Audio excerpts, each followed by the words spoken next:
Nous sommes aujourd'hui à Deschambault-Grondines où on est allé rencontrer Monsieur le maire, Patrick Bouillet, qui va nous parler de 3 sujets qui ont fait écho au dernier conseil de ville. Alors voici tout de suite ce que le maire en pense. Commencer peut-être juste avec le centre des Roches. J'ai appris dans le fond que le projet était repoussé pour des raisons financières lors de votre dernier conseil. Peut-être nous expliquer un peu plus la situation? Oui, ben bonjour Chantal. Ça fait plaisir d'être avec votre gang, avec les auditeurs, avec l'équipe technique de Clic Portneuf TV. Ça fait plaisir.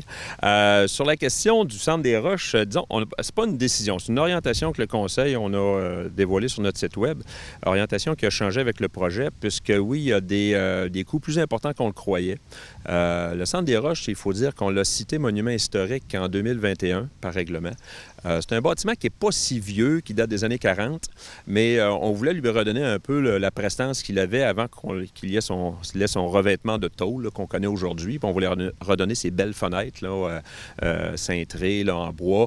Alors, il y avait un beau projet là-dessus, mais on parlait vraiment de faire comme, excuse-moi l'anglicisme, là, un facelift un peu au bâtiment. Et puis, à l'époque, on avait demandé une subvention au programme en patrimoine de la MRC. On avait obtenu, c'est tout récemment, on a obtenu une subvention d'une aide financière de 350 000 à l'époque, 350 000 c'était pas si mal. Mais quand on a fait réévaluer le projet, on en arrive avec un projet autour de 1,3 million, 1,2, 1,3 million. Ça, c'est avant appel d'offres. Alors, oui, avant appel d'offres. Alors là, on est vraiment dans un ratio plus de 60-70 d'implication du milieu dans le projet. Il fallait absolument dépenser l'argent avant la fin de l'année.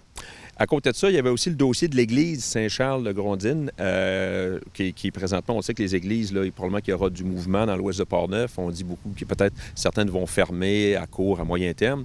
Puis avec nos églises aussi, on en a 2, nous autres, sur le territoire de la municipalité, l'église Saint-Joseph et l'église Saint-Charles. Dans le cas de l'église Saint-Charles, on sait qu'il pourrait se passer quelque chose à plus ou moins brève échéance. Il y a un comité de réflexion qui a été mis en place. Donc là, on n'a pas le choix d'attendre un peu, de savoir où on va aller avec ce comité de réflexion, avec les peut-être nouvelles utilisations de l'église Saint-Charles. Puis ça pourrait peut-être entrer en ligne de compte avec l'utilisation future du centre des Roches. Alors on s'est dit, est-ce que c'est une bonne chose d'investir autant d'argent? On sait que les contribuables vont devoir en payer une bonne partie, puisque le projet est subventionné quand même pas avec un pourcentage très élevé.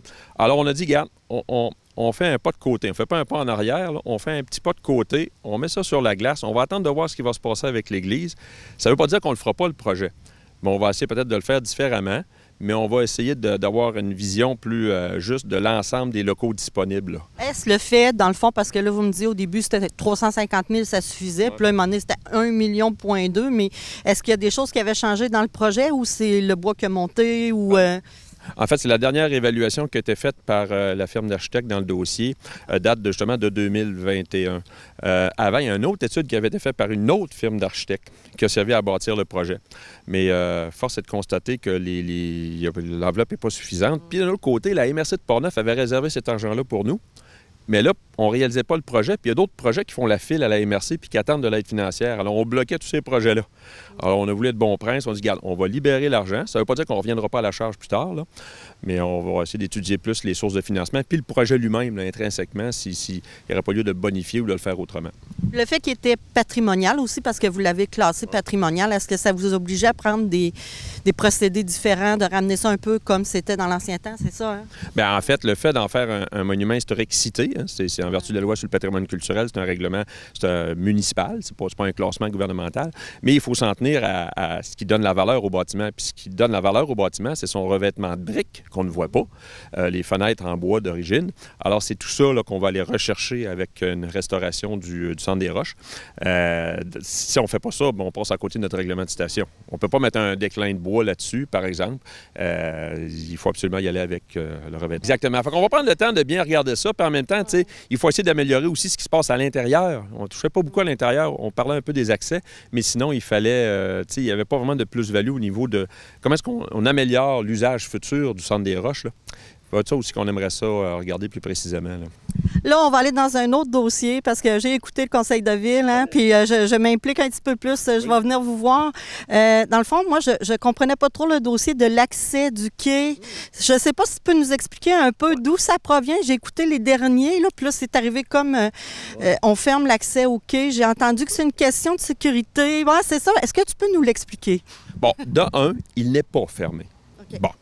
On a eu des représentations de la part de citoyens, en fait ceux qui habitent à proximité, et principalement ceux qui habitent de part et d'autre de cet accès au fleuve. Il y a un accès public là. C'est l'ancien quai de Grondines qui est un accès public au fleuve. Et là, à cet endroit-là, il faut juste préciser en partant, les lots, contrairement à ce qu'on voit ailleurs au Québec, ils se poursuivent dans le fleuve. Oui. Au niveau de la matrice graphique, là, au niveau du cadastre, excuse-moi, les lots se poursuivent dans le fleuve. Même j'ai vu qu'il y en a qui ont mis des genres de clôture. Ouais, ils ont essayé de mettre quelque chose pour contrôler les usages, les accès. Mais alors, on a eu des problématiques, tu sais, des comportements un peu délinquants sur ce site municipal, des gens qui, bon... faisaient leurs besoins. On a vu des gens faire de la musique à 11h30, minuit le soir, des gens faire le party. Tu sais, c'est un petit peu plate pour les citoyens qui habitent de part et d'autre. Donc, c'est là-dessus que la municipalité s'est dit, est-ce qu'on ne devrait pas mettre ça, tu sais, revoir un petit parc aussi en avant là, qui a été fait, puis revoir un petit peu la vocation future de ce site-là. On sait qu'on a déjà le quai de Grondines, le vrai quai, qui est un équipement récréonautique extraordinaire. Nous, on veut vraiment développer cet accès-là. Il y a des projets, le projet Zone Fleuve qu'on appelle, tout près d'1 demi-million de dollars qu'on va mettre là, dans les prochains mois, les prochaines années pour revamper tout ce secteur-là. Fait qu'on se dit, est-ce qu'on doit vraiment conserver ce petit accès au fleuve-là qu'on a dans le secteur de la caserne de Grondines? La question se pose. Maintenant, il y a eu des représentations citoyennes qui ont été faites à la dernière séance du Conseil. Il y a une pétition qui a été signée, tout près de 70-75 noms. Puis je remercie d'ailleurs les gens qui ont fait ça. C'est un bel exercice démocratique. Ce que je peux dire, c'est qu'on va tenir compte de ce que les gens nous ont émis comme commentaires. On comprend qu'il y a comme 3 enjeux. Il y a le parc qui est devant la caserne, le parc qui donnait accès au fleuve. Il y a l'accès lui-même au fleuve. Puis il y a le fait de garder ou non des terrains, propriété municipale. Ouais. Alors, on doit se questionner là-dessus. Mais il n'y a aucune décision de prise à l'heure où on se parle. Tout ce qu'on a fait, nous, c'est demander à la MRC de Portneuf, puis au Fonds de développement pour les collectivités durables d'Alcoa, si on pouvait prendre les équipements qui sont là, puis les déplacer vers notre gros projet du quai, le fameux projet Zone Fleuve.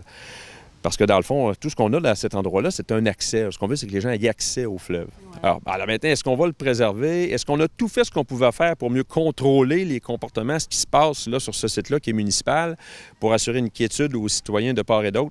C'est ça qu'on va regarder. Ouais. Mais les décisions ne sont pas prises. Je veux rassurer les gens. On va prendre le temps de bien l'analyser. Puis c'est pas, je ne voudrais pas que les gens s'imaginent, on fait une pétition, puis les élus n'en tiennent pas compte. Ben non, c'est le contraire. On va en tenir compte, puis on va réévaluer.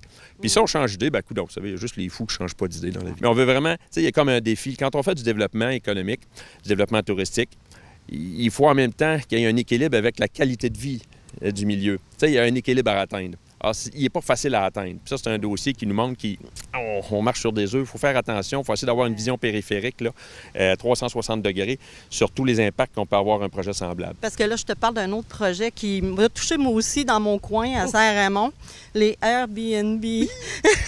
C'est problématique parce que ça vient un peu briser le climat qu'il peut y avoir dans un quartier, mais je sais que toi, il y en a un particulièrement. Tu ne peux pas nous parler de celui-là en particulier, mais peut-être nous parler de la problématique des Airbnb à Deschambault-Grondines. Oui, bien chez nous, c'est tous les villages riverains du Saint-Laurent ont cette problématique-là. Je sais que les secteurs plus aussi en villégiature, comme Rivière-à-Pierre, des secteurs de gens-là aussi ont la même problématique.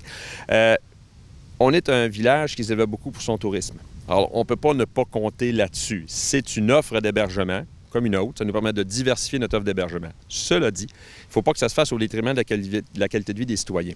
Ce qui s'est passé dans la séance du Conseil, s'il y en a qui ne l'ont pas entendu, vous irez voir l'enregistrement, c'est qu'il y a une demande d'usage conditionnel qui a été faite pour un Airbnb, une résidence de tourisme, dans le secteur du village de Grondines.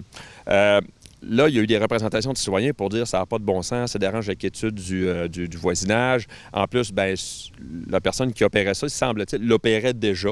Mais là, il faisait sa demande en bonne et due forme. Avec la réglementation qu'on a actuelle sur le règlement sur les usages conditionnels pour les résidences de tourisme, il n'y a pas grand-chose qui faisait en sorte qu'on pouvait le refuser. Alors, les membres du Conseil ont eu la difficile décision d'accepter. Ça a passé en majorité. Ça pouvait verser d'un côté comme de l'autre. On a déjà refusé un dossier semblable l'an dernier, il y a 1 an, au mois d'août 2022. On l'avait refusé, mais il y avait un petit élément de plus, c'est qu'il y avait déjà un Airbnb dans le même secteur. Alors là, l'argument de déranger la quiétude est encore plus fort. C'est ça qu'on avait invoqué. Mais là, dans ce cas-là, on en a un. Est-ce que, si on l'avait refusé, est-ce qu'il aurait pu revenir contre nous légalement? Difficile à dire. C'est pour ça qu'on est en train de le reviser, notre règlement sur les usages conditionnels. Parce que nous, ça passe par là. Il y a 2 façons, en passant, de régler, de gérer les Airbnb. C'est les usages conditionnels ou encore le zonage. comme tel. Nous, on a choisi le règlement sur les usages conditionnels. Et puis, tu l'as bien dit aussi, il y a une loi québécoise qui gère les Airbnb. Oui, bien maintenant, il y a la loi sur l'hébergement touristique là, qui a resserré un peu tout ça. Puis en même temps, on a quand même des leviers. Après 2 plaintes vérifiées, formelles et traitées, la municipalité peut demander au ministère du Tourisme de suspendre un permis. Ça, c'est nouveau. On peut faire ça. Les Airbnb doivent vérifier d'abord s'ils veulent être légaux, si la réglementation municipale le permet. Mais dans notre cas, on est en train de tout revoir ça. Ça va être beaucoup plus sévère. D'ailleurs, on est au mois d'août, là. On va passer ça, le nouveau règlement, avec la consultation publique sur le nouveau règlement. Ça va être beaucoup plus difficile d'obtenir un permis. Il faudra avoir l'autorisation des voisins. Il va falloir avoir une personne de contact à proximité qu'on peut rejoindre en cas d'urgence. Il va falloir avoir une lettre de motivation qui va démontrer qu'il respecte en tout point la réglementation et les critères d'évaluation du nouveau règlement. Également, il y a des zones où on va carrément l'interdire. Alors, tu sais, il va être beaucoup plus musclé, ce qu'on n'avait pas présentement. Mais là, il faut dire qu'il n'y a plus rien à faire. Il y a eu les permis, puis il est Airbnb, mais pour les prochains, ça risque d'être plus compliqué. Oui, ça va être plus complexe, mais il y en a qui sont de bons citoyens corporatifs, des entreprises. On en a une entreprise qui a fait une demande. La même chose, c'est l'ancien règlement qui s'appliquait, puis finalement, on l'a accepté. C'est comme on dit, fill the blank, il remplissait tout. Alors, on ne pouvait pas faire autre chose que de l'accepter. Mais là, ça va être beaucoup plus complexe. Et puis, ceux qui, présentement, bénéficient d'un permis, on va quand même les suivre là, de façon plus assidue, plus serrée, un petit peu. Ouais. Bien, merci beaucoup. En tout cas, si les citoyens ont des questions, communiquez avec nous. Vous voyez, on parle avec vos maires, donc on en connaît un petit peu plus sur la situation. Merci beaucoup, Patrick. Bien, merci, Chantal. C'est bien gentil. Merci.